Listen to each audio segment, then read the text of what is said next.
Dit nouveau à Kinshasa, le jardin d'enfants éducatif de l'Espoir La Colombe est désormais disponible pour l'encadrement et divertissement idéal de vos enfants dont l'âge varie entre 4 à 6 ans. Situé dans la commune de Kinshasa, le jardin d'enfants éducatif de l'Espoir La Colombe est ouvert du lundi au vendredi de 8h30 à 12h30. Comment faire pour accompagner les enfants? Les enfants doivent être accompagnés par un adulte à l'arrivée, tout comme au départ. Un petit déjeuner est offert à 6 enfants à leur arrivée et un dîner à leur départ. Les jardins d'enfants éducatifs de l'Espoir La Colombe n'a pas oublié les familles démunies. Ils donnent l'occasion à 20 enfants issus de différentes couches sociales, dont 5 enfants orphelins, 5 enfants de policiers, 5 enfants de FIMER et 5 enfants de quartier Ngwaka dans la commune de Kinshasa. Notez bien, les inscriptions irrégulières ne sont pas acceptées. Les nouvelles demandes d'inscription seront traitées par l'ordre d'arrivée. Les enfants malades ne sont pas les bienvenus. Retenez également qu'après 12h45, les jardins d'enfants éducatifs de l'Espoir La Colombe déclinent toute responsabilité de l'enfant. Nous lançons un appel de partenariat avec une société de transport de la place pour le déplacement des enfants et d'une piscine quelconque pour les activités sportives des enfants. Nous sommes situés au numéro 128 sur l'avenue Kalembelembe, quartier Mongala, commune de Kinshasa. Pour tout contact, appelez-nous au plus 243 89 10 45 387 ou écrivez-nous à notre adresse email associationlacolombe@hotmail. Vendredi 16 avril 2021, mbote na bino nyonso esika bozwami, bozana Kinshasa, bozana Beni, bozana Rumangabo, esika congolais sa zwami mbote na bino pe merci na confiance boza kosala na plateau de vérité. Plateau de vérité, tasse de café na bino na tongo. Plateau de vérité, na rien na l'église au milieu du village, mais je préfère pas que le makambo wana. Oyebi fora musala eleka maloba nebele, musala et ça la campagne na ngomoko et là le roi nzembo moko li foko disela yembaka ko ça la publicité ya mpoule te pour ce que yango ti yango soko ba na publicité ba vanta ki yango trop et ki mpoule zo pe la malamu te ti na pi bonne ko ça te tika musala ça la publicité na yango moko. Congolais, République démocratique du Congo, héritage ya famille Kabila te, ya famille Tshisekedi te, ya famille Lumumba te, ya famille Kengo te, ya famille Katumbi te, et ça te po aux arabes parti politique de Monique Kinshasa et plutôt République démocratique du Congo, c'est l'héritage de la communauté. République démocratique du Congo, c'est l'héritage de la bandeko nyonso oyo bazwami na kati ya parti politique te bandeko nyonso onano ba lota te na mukolo moko bakota kati ya parti politique bandeko oyo chaque tongo bakendaka zando bandeko oyo chaque tongo bakanisaka bana bakolia nini bandeko oyo bazo comprendre que dollar ekoki komata tango ekiti biloko ekita te biloko solo ezwi ascenseur bandeko bazo sekisa biso mikolo bazo loba awa maki omelette et maki est-ce que ce soit comme kobota na césarienne to maternité comme cher pour na ba poulet donc ba congolais nyonso na République démocratique du Congo za mboka na bino héritage ya mutu moko te.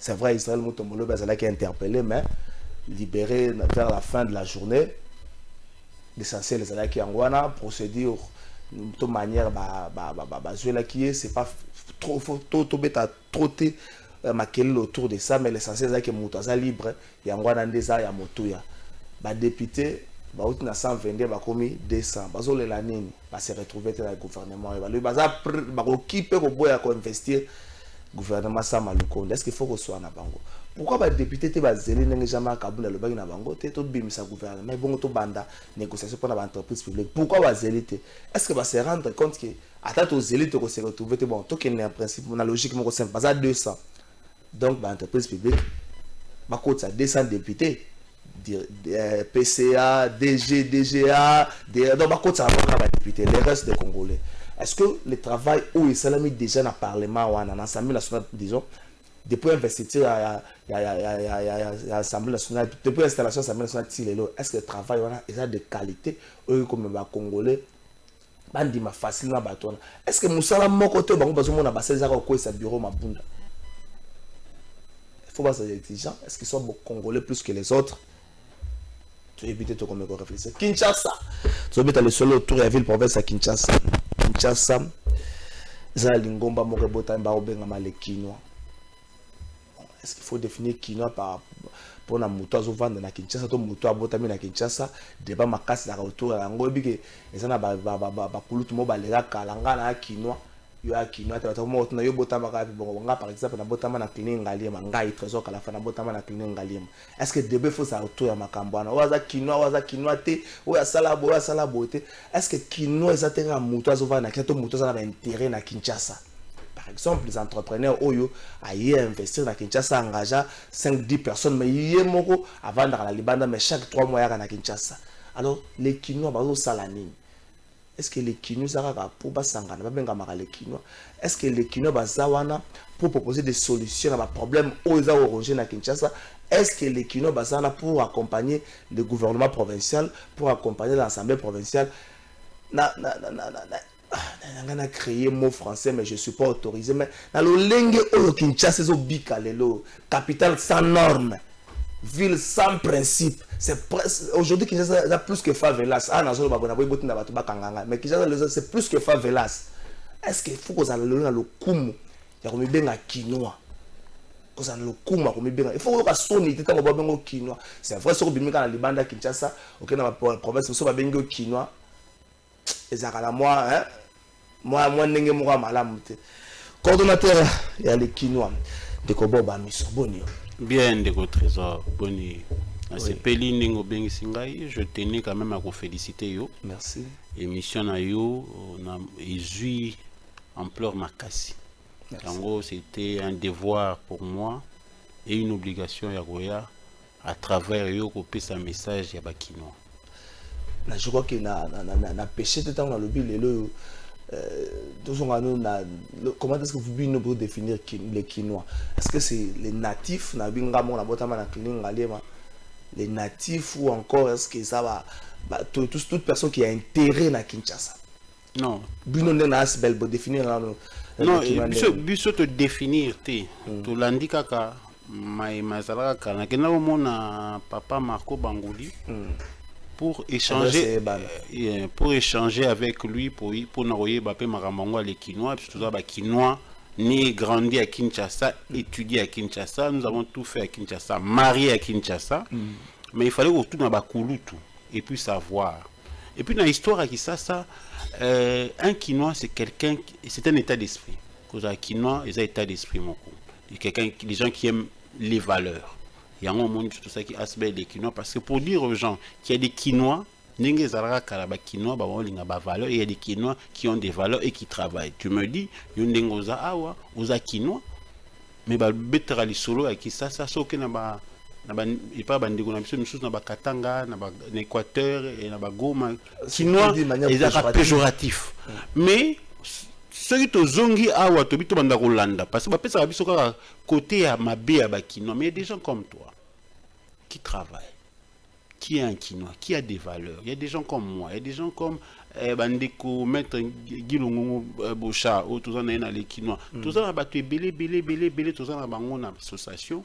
Oh bazako ya au mona hôtel oh Bakinois bango ou bazana valeur ou balinga mboka na bango ou ba travail ou ba lamkana tongo ou ba kinda ko luka pona ba pesa kisasa yango loko biso ko sala les Kinois ezaka na ndenga mabete ba pesa biso à côté ya mabe bato ba uta pe ba umba yana makamla bango mabe ba condition na banini tokomi ko benga bango ba Kinois ndenge nini bato ba uta ba ya ko bebisa bino. Je crois pas que na ndako na yo nga comme invité na oui poser discipline moko sans pour autant yo moko aux ala non, mais il faut connaître l'histoire. Ville province à Kinshasa, ils répondent à 400 000 habitants. Oui, maximum 500 ou 600 000.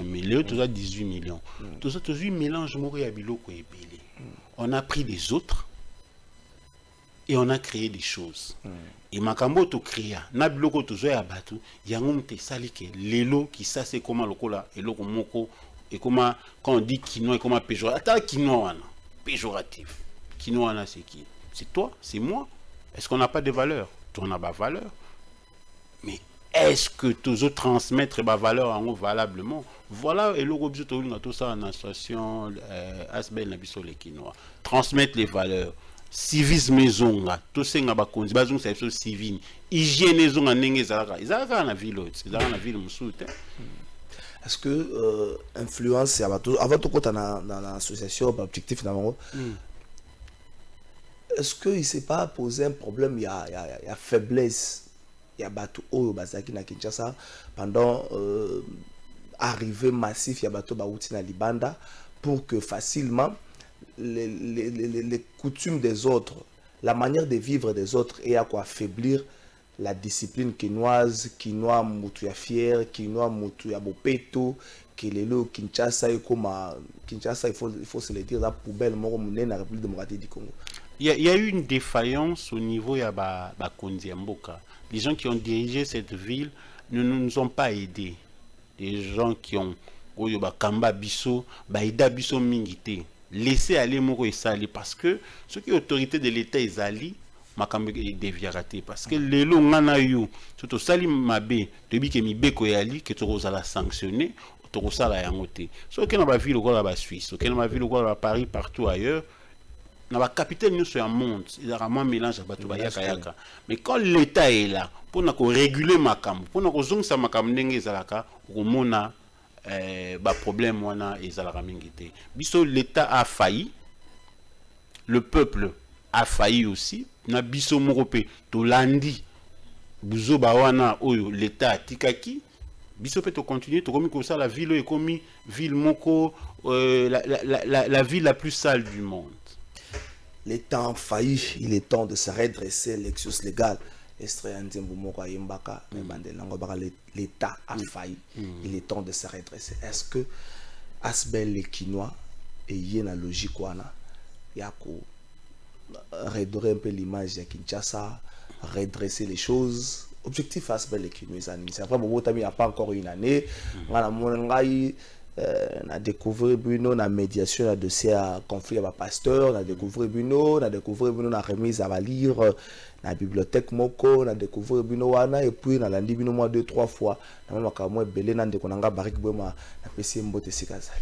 Non, objectif primaire il y a les Quinois ezali défendre la ville province de Kinshasa et les Quinois.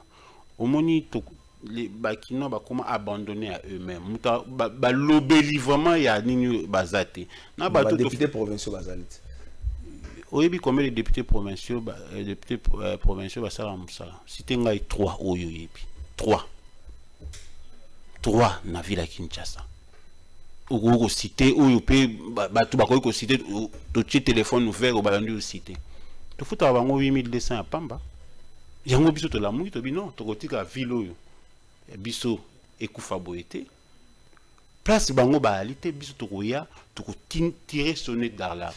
Heureusement le président Samé professeur le baraza mwana kin penza mwana kan aza mwana ya kin mais alaxa kaza mwana ya kin c'est vrai aza mwana ya bandal ya ndengeni bandal le ndengeni Paris yango ya ndengeni c'est baba yango za Paris ya ndengeni. Non, nous devons être sérieux dans makambo ya kisasa. Beaucoup mettre à banda azo salani. C'est ça le vrai problème. Yango musala oyo batu batinda ye parce que dans cette ville tu évalueras batu te. Surtout comme ko évaluer batu. Papa après 6 mois yo sali nini. Surtout comme ko longola batu. Surtout comme la culture à démission au Romona. Beaucoup mettre il y a 3 4 5 ou 10 beaucoup mettre ça a plus de 10 ans. Wana toko tanga ya kasavu batali awumeli mingi ya kalama awumeli mingi oyo baele na bandalunga awumeli pe mwa mingi autaki mateto azali na mateta awumeli mwa mingi nani susu basa belé na 24 communes basa belé bilan na bango ezani so tuni bango bango so bakoloba na yo oh non omoni biso tozwa kambongo te soko zwa kambongo te na ba pays organisé tu démissionnes soko kokite tikeli muto ayebi ndeni ba créer mbongo po mbongo ba atozwe yango te quand tu demandes un mandat songa lelo na sengi bino bochanga sika c'est parce que na réfléchi ba solution ni na kozwe la bino. C'est ça l'homme politique congolais a comment démissionnaire a comment ko diriger na ba explication nini parce que yo yé ko loba na batu que soki bochenga wana na kopesa na kozwa ba solution. Après comment il s'est non bazotinda boité yo yebaki teke ndenge ezana batinda kaka soki 1000 francs pourquoi vous ne créez pas bon ba mariage ba ça la comptabilité n'en pas nani et pas un an. Mais est-ce que vous avez eu le temps les Quinois pour réfléchir aux vrais problèmes qui dérangent la ville pour essayer d'apporter des solutions? Quels sont les vrais problèmes qui dérangent Kinshasa? Bon, nous ne pourrons pas apporter de solution. Nous ne pourrons que décrier ce qu'il y a et faire des propositions. Ensemble avec les autorités, vous pouvez apporter des solutions. Non, non, nous faisons des propositions à l'autorité. Nous décrions ce qu'il y a et c'est à l'autorité qui a les moyens. Parce que, moi je te dis, vu la Kinshasa, on a 310 quartiers. 310 quartiers. 310 quartiers pour 24 communes. Oui, chef de quartier, non. Ah, bon. Mais Bazarana Nalingomba, chef de quartier. Si tu as un problème aujourd'hui, oui, chef de rue, non, on se plaint de pas. Ceux qui voisins n'aient pas tiki maye bima et coulé ndengwana, tu dois te plaindre chez qui? Tu es obligé à ne pas naïe, non, tout ça. Mais monsieur Aboui, il faut que chef de rue Mokwazala, à ça la rapport na chef de quartier, c'est-à-dire rapport na bourgmestre, c'est-à-dire rapport na gouverneur à travers ses ministres. Tout ça n'existe pas. Ce n'est pas difficile. Recadrer administration wana ya ba commune pour la gouverneur Moussala naye qui est bien, c'est pas difficile. Mais c'est le gouverneur, le chef de l'État. Parce que c'est le chef de l'État qui nomme les bourgmestres jusqu'à ce qu'il y ait des élections. Il faut recadrer ça. Je te dis que nous avons 310 quartiers. C'est-à-dire nous avons 310 chefs de quartier. Surtout le Bito Tchassiko, chef des rues. Barumbu, par exemple, je crois qu'il faut en avoir 66 rues, si je ne me trompe pas. Avec 9 quartiers. Gombe 10, tout ça. Ça veut dire il y a des gens qui doivent travailler. Mais ces gens-là, n'est-ce pas bazar régime à ministère intérieur, il faut... Non, bazar régime à ministère intérieur, mais d'autres bango il y a beaucoup de mestres. Sauf que na place des évolués. Drapeau, notre drapeau, sale. Le bourgmestre, il fait quoi? Le chef de quartier en a Sarani. Drapeau ou à Bissou. Valeur symbolique na Bissou. Ceux qui étrangers à l'équipe, on a tel drapeau, ils ont salité. Place des évolués. Place des évolués, Gombe. Siège des institutions. Kakawana. Il n'y a personne qui parle, personne ne démissionne, personne ne fait rien, il n'y a rien. Tout le monde passe, tout ça. Même pour tondre la pelouse, ils ont problème. Vous voulez qu'on fasse quoi? La question, est-ce que vous avez essayé de comprendre ma vrai problème? Mais c'est ce que je te dis. C'est ça le problème dans la Kinshasa. Pas problème. Parce que ils ont pyramide. Pas problème en gros honnête. Des bourgmestres qui ont fait longtemps. Les chefs de rue qui n'existent pas, les chefs de quartier qui n'existent pas, les bourgmestres qui ne font pas leur travail. Il faut qu'il y ait une base de données, il n'y a pas de problème. Est-ce qu'il y a une base de données? Est-ce qu'ils sont répertoriés? Les voleurs sont répertoriés dans Kinshasa.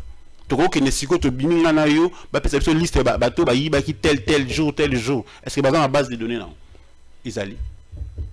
Ou sont mouillés, non base de données. Oh, il y a tel boisson dans l'infraction. Papa, tu es localisé pour la colonne ici là, tout ça, base de données. Ça aussi, il faut tout ça. Voilà le problème qu'il y a. Est-ce que vous avez bénédiction, il y a autorité provinciale, la démarche Nabino? Est-ce que vous écoutez une autorité provinciale? Non, nous écoutons une autorité provinciale. Nous disons, nous sommes des Kinois.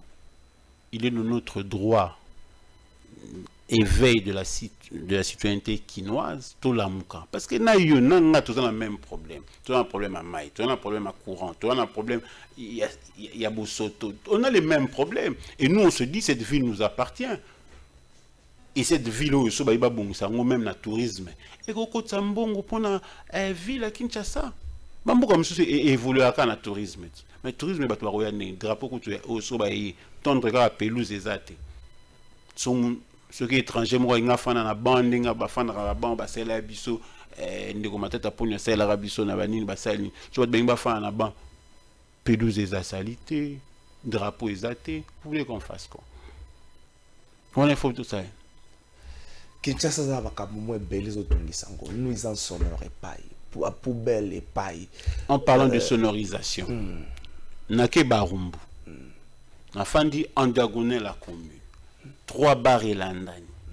na bengi ba DJ wana e bandeko yo tche musique ya tche musique ya tche musique même ba client ba ko kasuko yo kelo ko moto. Comment vous faites ça? On a na kati ya ko cha ba client ba ko changer. Mais pourquoi vous vous organisez pas?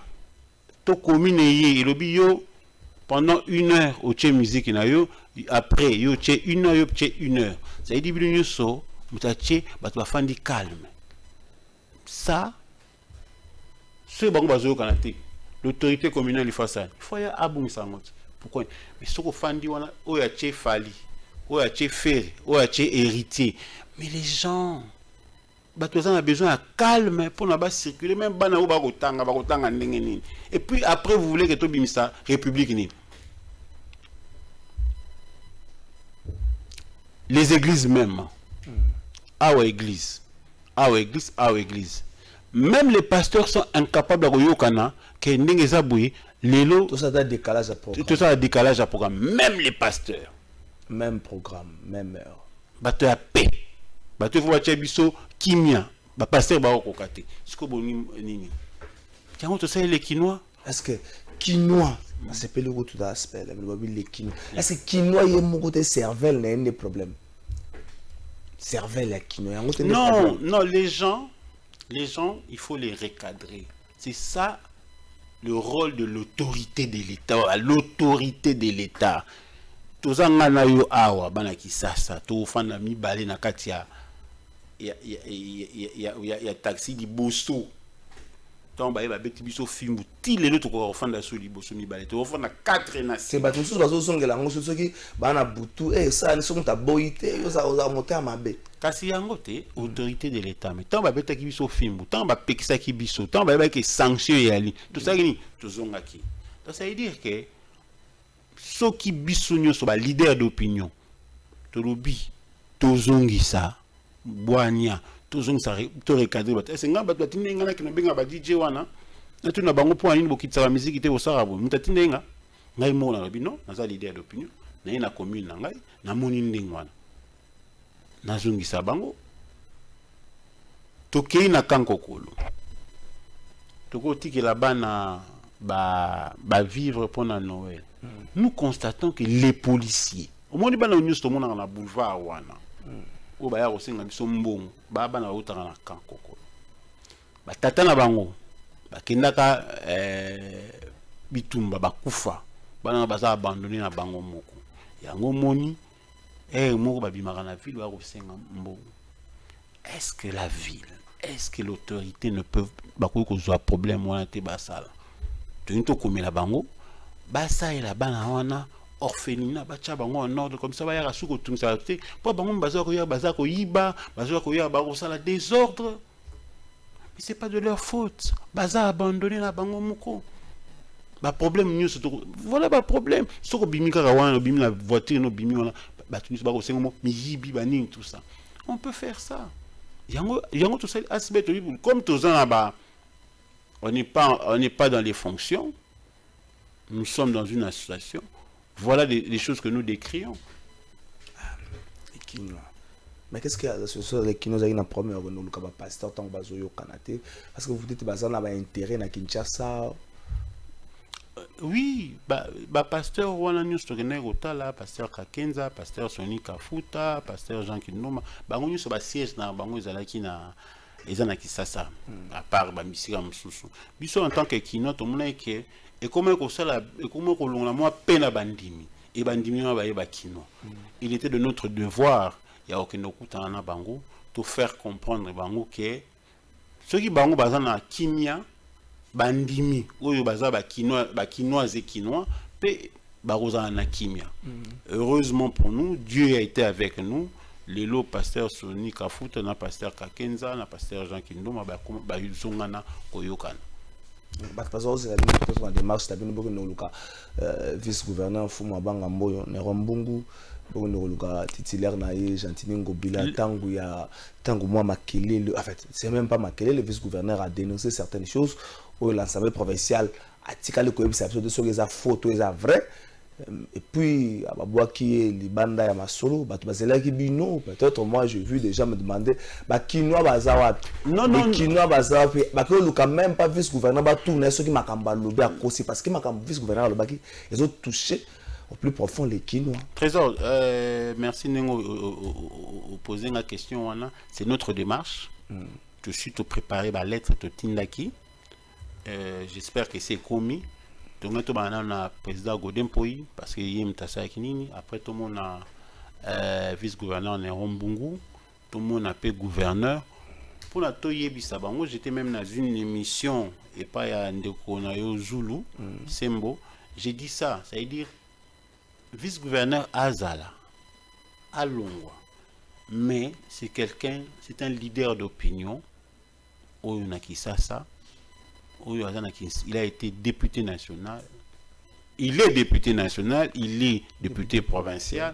Ça veut dire c'est quelqu'un à gérer pour harmoniser ça. Parce qu'il y a des choses où il peut à lobby. Où il y a des députés provinciaux, pour monter à Ebisi Bino. Je ne vois pas sens nango. Il fallait quelles sont les pistes de solutions où ils ont proposé. Député provincial, il y a BBC le coup mon abisso. Mais est-ce que bango ba yebite ke biso to yebite ke bango basala musalate? Bango ba yebite ke biso to yebite ke basala musalate? Na biso cité lenga 4 députés au basala musala tout ça incapable. Basala kotanga. Moi, je vois Namon Araka Lisa Lemba, je vois Jeko Komulumba, je vois Mike Mukebai, je ne sais pas qui, celui qui était candidat, Magloa Kabemba. C'est tout. Qui encore?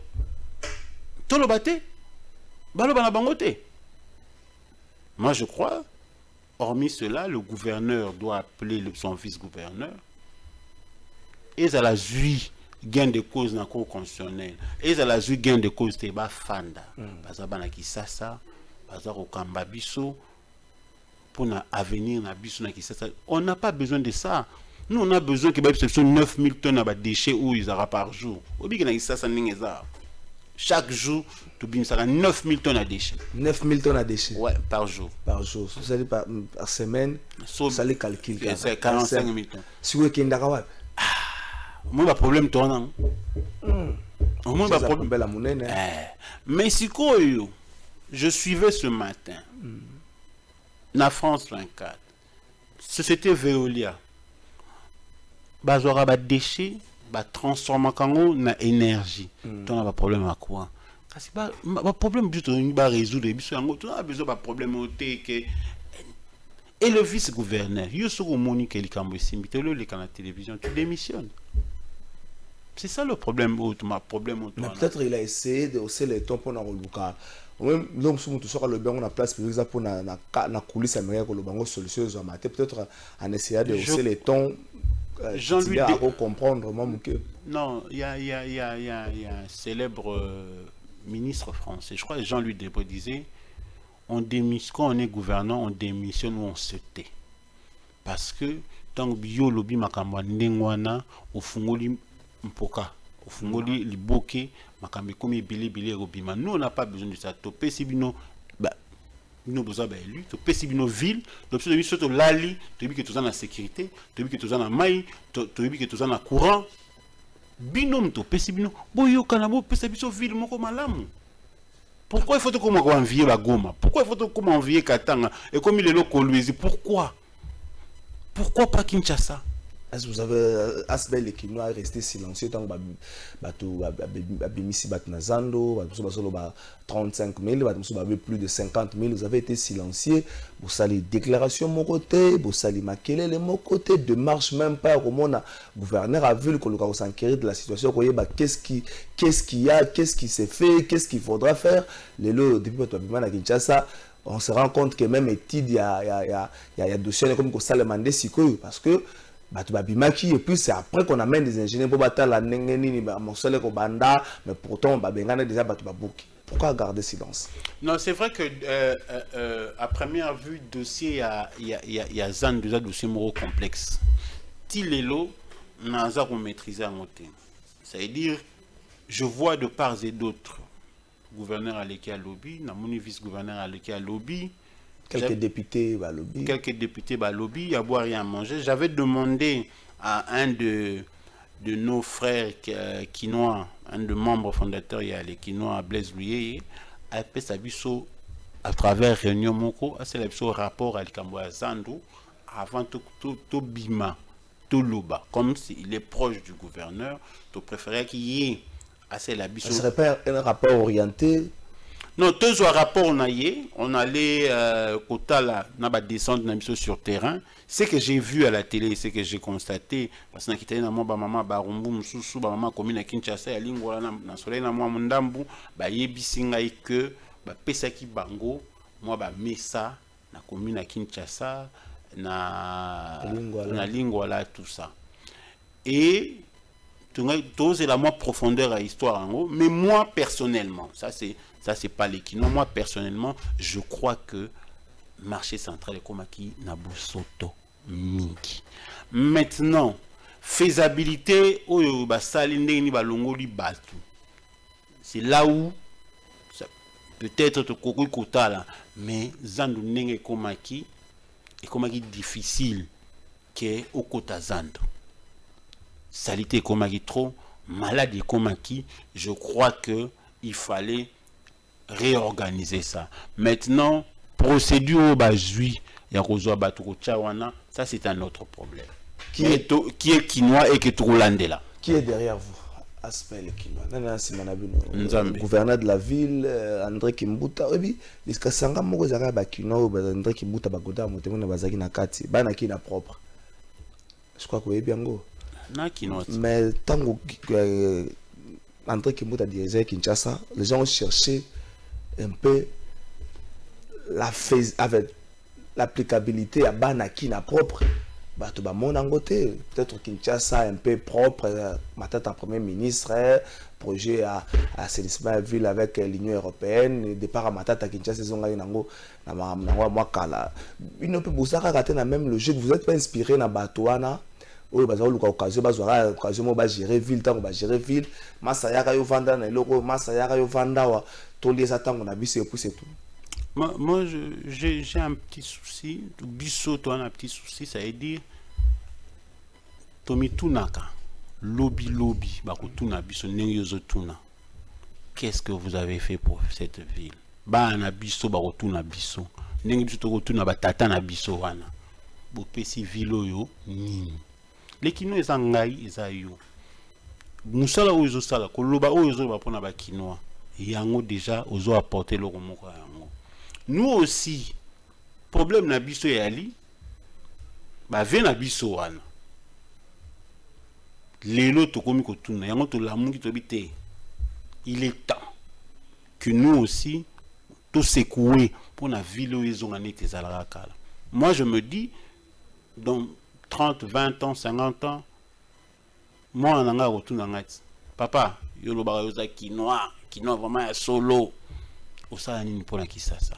Na boy na zanga eloko oloba na ye yango na lingi sikoyo na moi ba effort na moi makanisi na moi mayele to nango na moi ndambo to na to apporter eloko moko na ville province ya Kinshasa eloko ngo sondo to ozela nini kisasa ezonga ndenge ezalaka kala ezonga na machine Kinshasa la kala oloba on est bandeli maximum on peut prendre 500 000 habitants Kinshasa lelo yo mo le bango 18 millions d'habitants et ezonga na kala ndenge nini.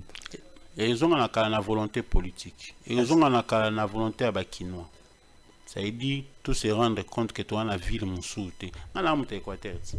Tout se rendre compte de ça. On a un exemple simple et facile. So, ok, na SNEL, ok, na régie des eaux, l'une des causes, il y a des difficultés peut-être d'approvisionnement à maï, na l'otiliki, et ali, ba multiplicité, il y a ba résidence. À venir moko qui par exemple dans l'état na 10 parcelles côté gauche 10 parcelles côté droite les lots oyo na côté droite chaque parcelle va diviser en 3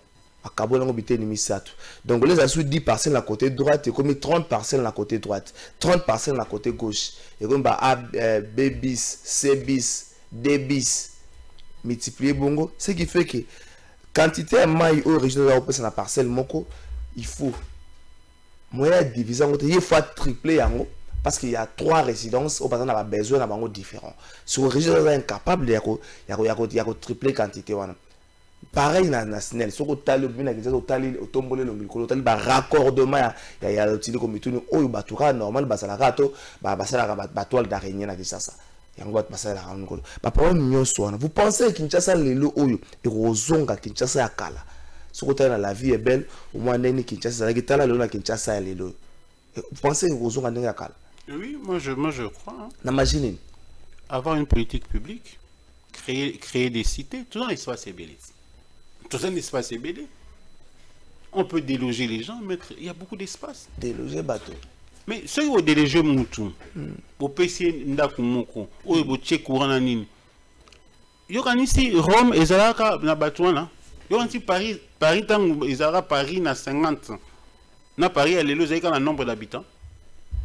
Mais il y a eu une politique publique. Il y a eu des transpositions. On va réfléchir, on va dire, bon, net biso lelo, en 2035. Il faut te y battre. On peut estimer. Oui. Parce qu'on a un taux de croissance à 4 à 5%. C'est-à-dire en 2035, on a 20, 35. Donc, sur le calcul. Mais c'est maintenant que les gens doivent réfléchir.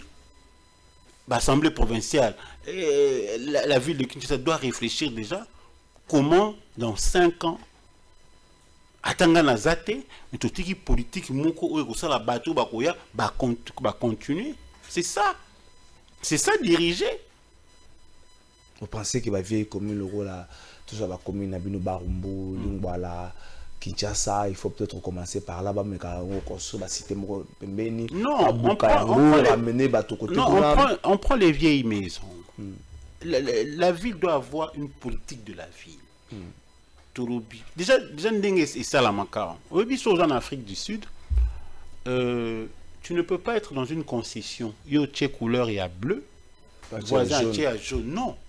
C'est-à-dire bino nyonso oya soko ye ata yo kosomba olongo buke pa na yo il faut comment ngai na buke pa na ngai na sala boy ba ye kotala est-ce que soki yo buke pa na yo est-ce que ko endommager moninga osani c'est ce que nous attendons et ça ngo magité tebena Kinshasa c'est vraiment passé passé nini bozaki na balabala moko bozaki bino na banda kwa onel mutu moko ateki banda kwa onel AC par exemple na so bakota ba yolo mutu moko ateki on a teka na katikati muta sombi abuki batokoto basena ba toilette libre de part et d'autre basena ba toilette libanda likolo za couverte pour que ça ko gêner bangote mais muto ya tonge loko moko likolo a informer même pas ba owana mais ba ninga koto ba toilette na bango za ouvert ba comme na comportement ya David na mosa ir obi eza faute nani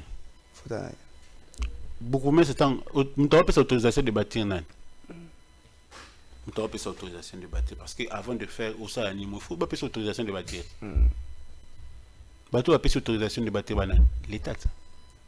Pourquoi vous payez une autorisation de bâtir na Tobi que na banda peut-être ils aura étage, Tobi que na yolo peut-être ils aura assez.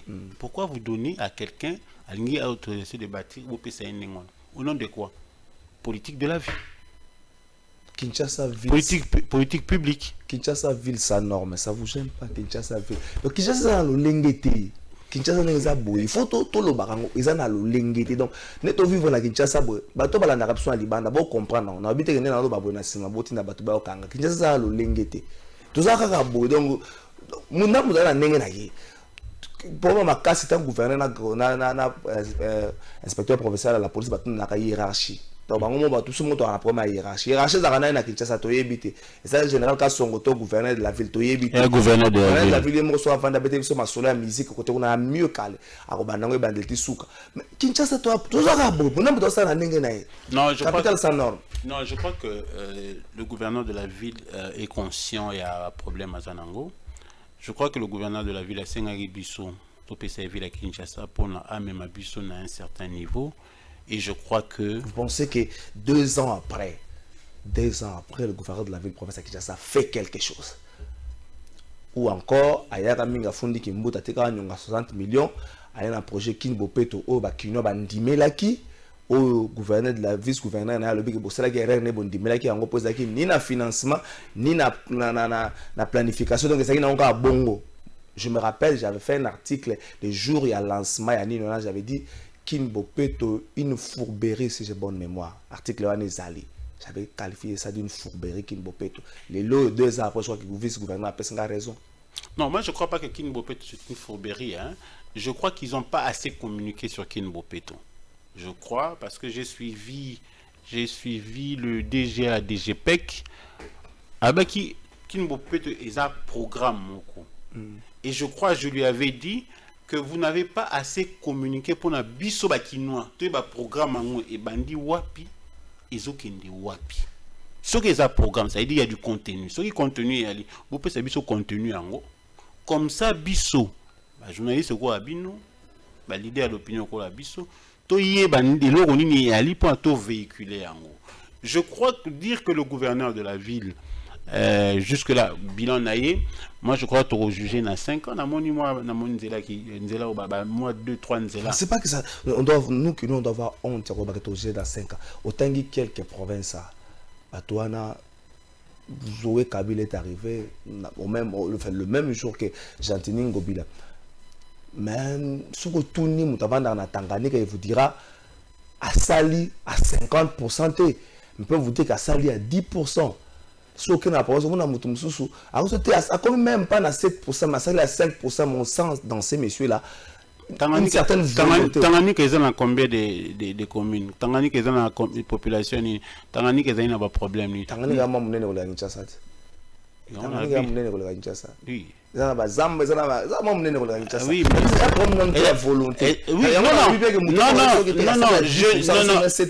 je ne dis pas. Le gouverneur Zoé Kabila est à féliciter. Hein. Le gouverneur Mouyèche est à féliciter. Même Kiaboula, dans le Katanga. Mais au moment où Kozala peine capitale, c'est pas que nous avons côté la gouverneur Jantini Ngobila. Mais je connais les problèmes qu'il a avec le gouvernement central, il y a tout ça aussi. Mais cela ne l'empêche pas. Il faut empêcher que tous dans un regard vers Yété. Mais moi je dis, Nazomo naye azako bunda bunda na nini wana. Tout bunda na nini. Tout le monde namoni asali nzela ki kwiti wana. Namoni écoute na nesili ke balansa ka batla. Teme babandit. Balansa ka parce que t'es belé ba sa souta. Ah, namoni avec babandit. Bazongele mikolo balansa ka bazoki mota mla. Bon, les journalistes sont mieux placés, puis toujours à information et pas na bino. Mais je crois que c'est vrai, il faut on attend beaucoup. On attend beaucoup, toujours là. Avant tout qu'il y ait une régie, après le travail fait par l'actuel gouverneur de Kinshasa, na Maïndombe, est-ce que lorsqu'il est arrivé, Bino, Asbel et que vous êtes dit, au moins on a quelqu'un qui peut redorer l'image de Kinshasa après Moussala Salaki na Maïndombe. Parce que lui avait quand même, par rapport à d'autres gouverneurs, Moutimora Outé ko sala quelque part. Est-ce que vous êtes informé que Bilan Ezagini na Maïndombe avant beaucoup m'a espéré na Kinshasa qui va faire quelque chose. Est-ce que vous êtes informé que Bilan Ezagini na Maïndombe? Tant que gouverneur, non tout ça qui Asbel et qui nous était. Non, il y a 6 mois pour ça donc vous êtes informé à comprendre ma maman. Non, toujours tu préfères que juger na ba acte si quoi. On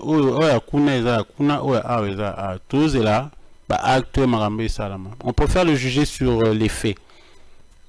Et puis jour tant que gouvernement sika tout cela attaque mbuta ko esa biso bana kin azaki na bino j'avais ça comme projet j'ai pu réaliser ça au etikali na équipe ko ya sika la couple ko ya sika na tikeli bango ba projet na table malheureusement kimbuta de la fafe nous espérons bien que Jantini Ngobila pas ko sala ngote donc ba projet na ye aloba ngo na kati assemblée provinciale le kinois lambda bo passer ngango ayebi angote jour pas aussi sa mandat qui a koyate ko yosala kinois pour boye ala ko restituer makambo te ba kinois mais wana ba député provinciaux bango ba pesa ki ba bango topesa mandat bapesa ki mandat bango nde faut bazongelisa biso baya epa na biso ba oyo bapesa ki mandat baya oyebisa biso biso to voter gouverneur parce que alobaki na biso ako réaliser boy bango nde baza police na biso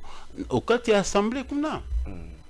C'est pour ça que moi j'ai dit na bandeko baza pembeni na ye na lobby lokola ba député ba kosala musala na bango te boye la biso programme biso ba leader l'opinion ya ba association ebele ya kisasa ya ali ba journaliste bo pesa biso programme wana to comprendre pour na biso to divulguer comme ça to ça la paix na moyen ya ko betaka siffler ceux qui bino na bosalité yango to ko beta biso ba pesa bino programme ngo te nanu te wana mo ndé bozela mulai.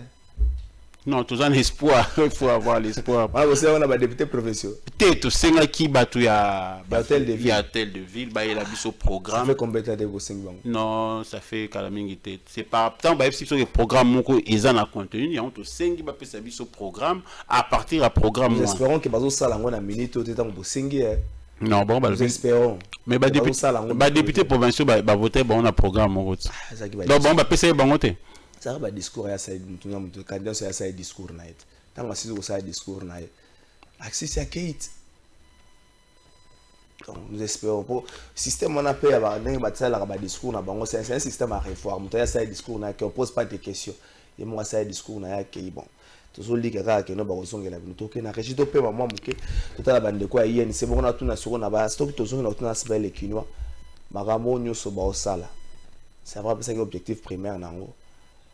Est-ce que ko bimsata 5000 personnes samedi moko basa salon ndenge zalaka pour le tour vendredi salon comme bilanga ba policier net lobby samedi policier zaki na nyongo ayebi déjà que non ndenge to kotambolela wana na kozata 20000 francs na ko avancer mama wana le wana zaki na nyongo na 50000 francs na ko avancer salon bilanga ba policier. Est-ce que wana gouverneur il faut tozela pourtant on a vu ça comme mon consumo a vu ça comme qui nous soko boy qui nous ça mboka na Israël azeli ça comme tout ce que pour que ça va policier ba tika makambo ya ba salongo wana il faut que tozela tata gouverneur andenga mabete teke na on arrive. Le caucus des candidats députés à 2018 est heureux, à l'instar de toute la population congolaise, de la sortie tant attendue du gouvernement dite de l'Union sacrée de la nation, seule voie constitutionnelle de gestion de la chose publique au profit du peuple congolais qui traverse une crise sans précédent. Dans cette optique, le caucus exprime sa gratitude à son Excellence M. Félix-Antoine Tshisekedi Tshilombo, président de la République, et à son Excellence M. Sama Lukonde Kyeng, Premier ministre, d'avoir reconnu les mérites de la plateforme UNC et alliés en lui accordant 4 portefeuilles au sein du dit gouvernement. Pour ce qui est de la plateforme, le caucus tient à informer l'opinion nationale et internationale que l'UNC, parti cher à Vital Kamerhe, et ses alliés constituent une seule et même famille. Ce qui paraît prévisible, les mécontentements et plaintes enregistrés récemment dans les réseaux sociaux. C'est pourquoi le caucus préconise la voie du dialogue, en invitant les uns comme les autres à s'aligner à l'esprit consensuel pour qu'ensemble nous accompagnions le chef de l'État dans sa vision d'apporter le vrai changement à travers ce gouvernement d'union sacrée de la nation. Au camarade président Vital Kamerhe, président national de l'UNC, nous nous rappelons les termes de son message à notre endroit et lui apportons un soutien indéfectible. UNC et alliés toujours ensemble, que vive la République démocratique du Congo, que vive le gouvernement de l'union sacrée de la nation. Merci Nabande Kobazana Régie. Tout ce na moi presque 10 minutes aussi cette émission de Koboba Miso. Asbel et Kuno Bosselangote na idée à Rosala na 2023 députés provinciaux pour bosser l'absolu discours Moromoni Biso les Kinois sont aux Zuibo Konziavi la Kinshasa on peut faire ça yango bobandi boye ou encore on aurait qu'on dirait mon cosimo a vu là ça la partie politique n'a plus ce qui bimité na bité que ça bon on a eu que le gouverneur sa partie politique na mon cause zo ba yana peut-être boza wana boza na mapapu na ye atindi bino a larguer bino na terrain et pour un certain moment il y a combattre manasima a su ba député professeur Belé à travers bino aux c'est les sous-ville. Déjà pour ta gouverne au sein il y a Asbel qui nous tous en a batunios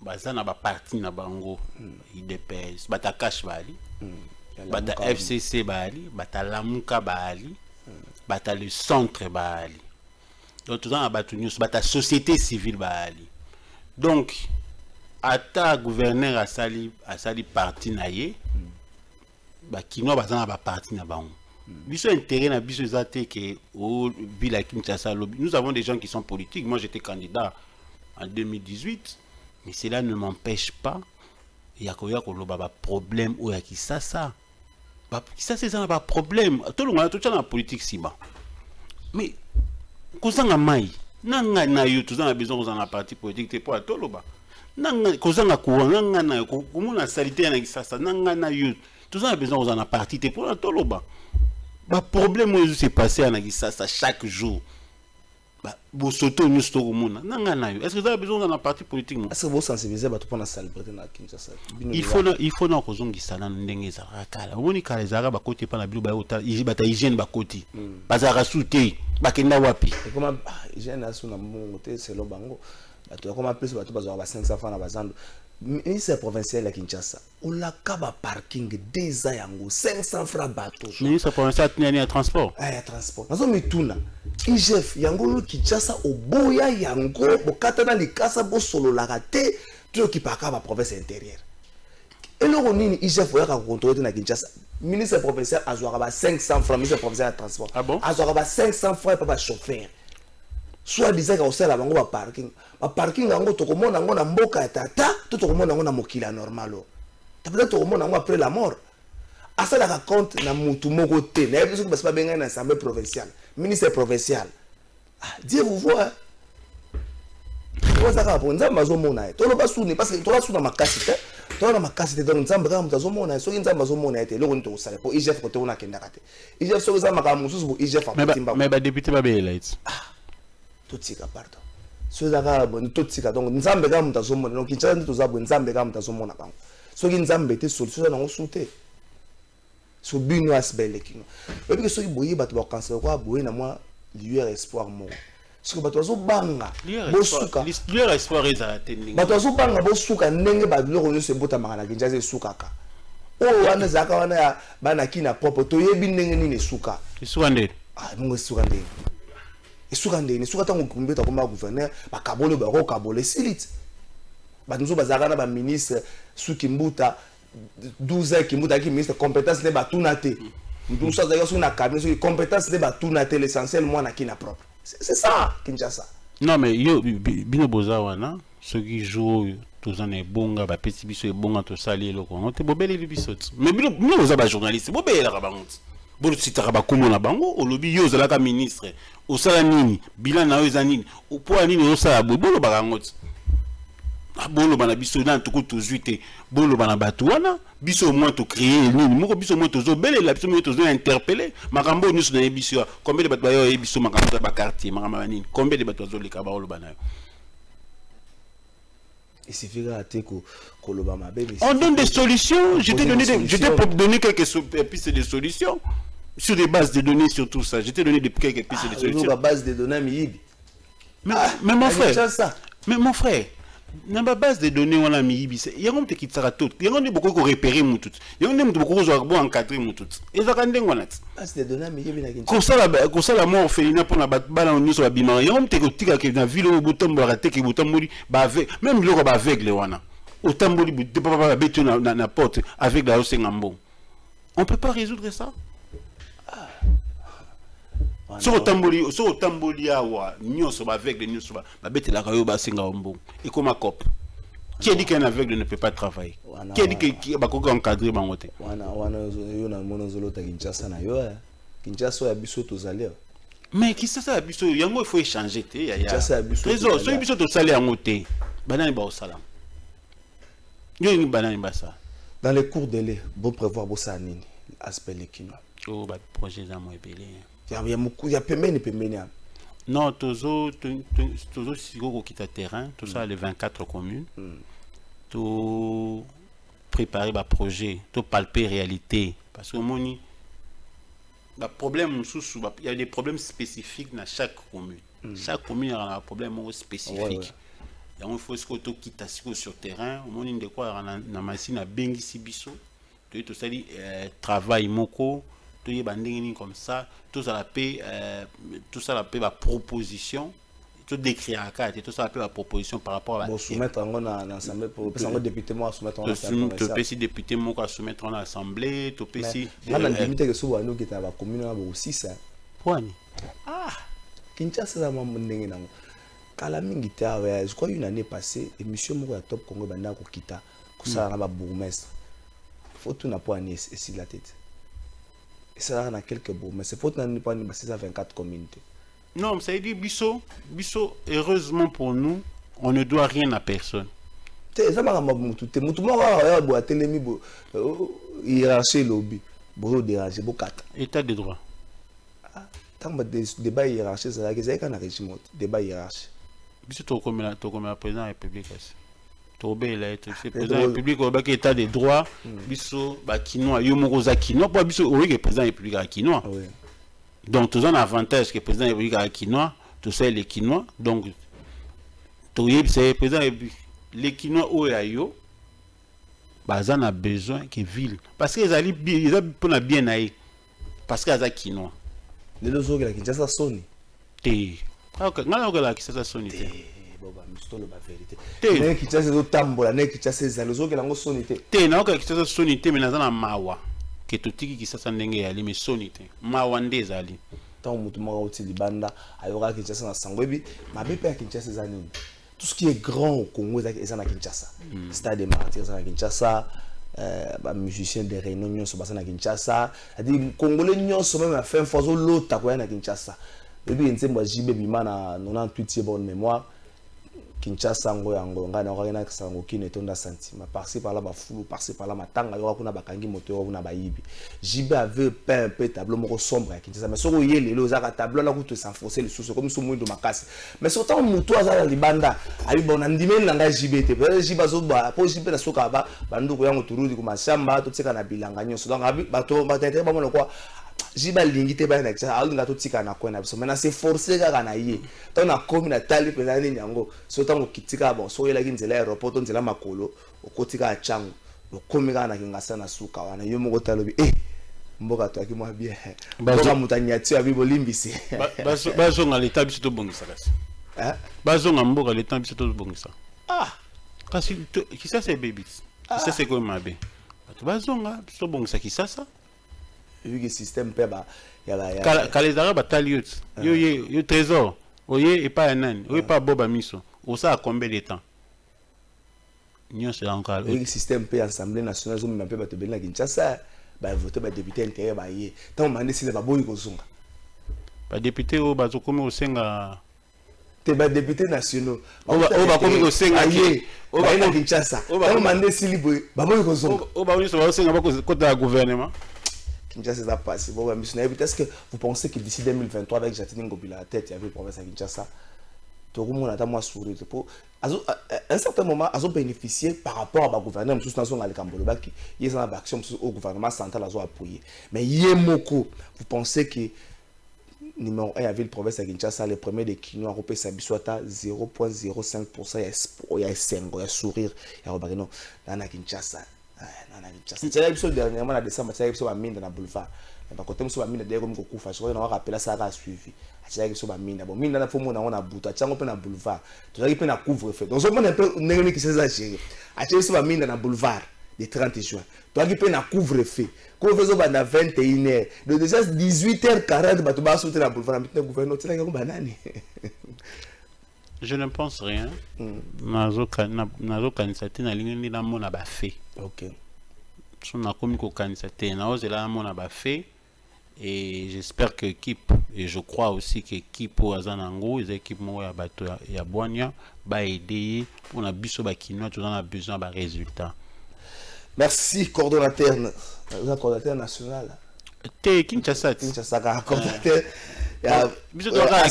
Les Quinois, de Boba, Misso, merci de répondre à l'invitation. Nous espérons que nous continuer à l'ande la bino. Donc, de Barik Boema, si nous avons continuer à l'ande les Quinois, na CPI, mais bon, son rappel système éducation à ville province à Kinshasa. Civisme, il faut civisme. Au-delà civisme, il les a entourés dans ma bar, dans ma terrasse, c'est plein de 10 heures dans la classe. Armand, mon boyer, sur une qui est discothèque, avec toute ta musique. On appelle ça DJ parce que DJ faut à moi le coup moi le coup discothèque toute ta musique bana classe vraiment Quinois à tenir même pas compte que bana classe d'ailleurs on dérange par même peu église bana tanga église on va dire alléluia to ko bunda na nzoto te banda bonde ko bunda et loko mongo to mona miso ate mo déranger bana moko formation peut avenir à bana moko chef de riz chef de quartier wana chef de riz wazana école wana akini abenga discothèque DJ wana zobenga discothèque. Espérons que Rosal va bon merci na nengo répondre à l'invitation na biso. Merci na bande ko nyos o balanda ki biso semaine ici. To kuta semaine prochaine ba député a bo bisa biso ke bogenda ki nyos sacré za ki pour intérêt ya mboka. Siko a bo ko le la bozuité. Biso siko population auto soutenir ki nyos sacré. To si to zui nini ba député. Ngana zo tuna na boy na ngana lo bobo biso siko population to soutenir ki nyos sacré. To zui déjà nini pour bino bo ko déclarer que bozuité. Mais bino pe donc, on a les solos, il y a 5 bords. Si on a même 5 bords, tu joues à côté. Si on a besoin de la population, tu joues nini. Tu joues nini. On a payé tout le baptême. Bon anniversaire, excellence, Tony Mwaba. Bon anniversaire, Naye. Merci à Patrick Kitoko. Merci à Bande Konyos. Ah, merci à DT Freddy Kipimo. Bon anniversaire, Naye. DT Freddy Kipimo, Nangana Bossa Nayo. Bon anniversaire. Yawape Samaye, le P. Boanya, Namusozo Sal, excellence, Tony Mwaba. Bato la mingi na ministère PST wana na kanisi bien musale ko leka maloba ne belepe lokume ozonga na kelasi na molakisi pe na mwana zaka na mwana te lokume fozonga pe molakisi po yende asala ka nyoso to sana. Merci, bon week-end na bino.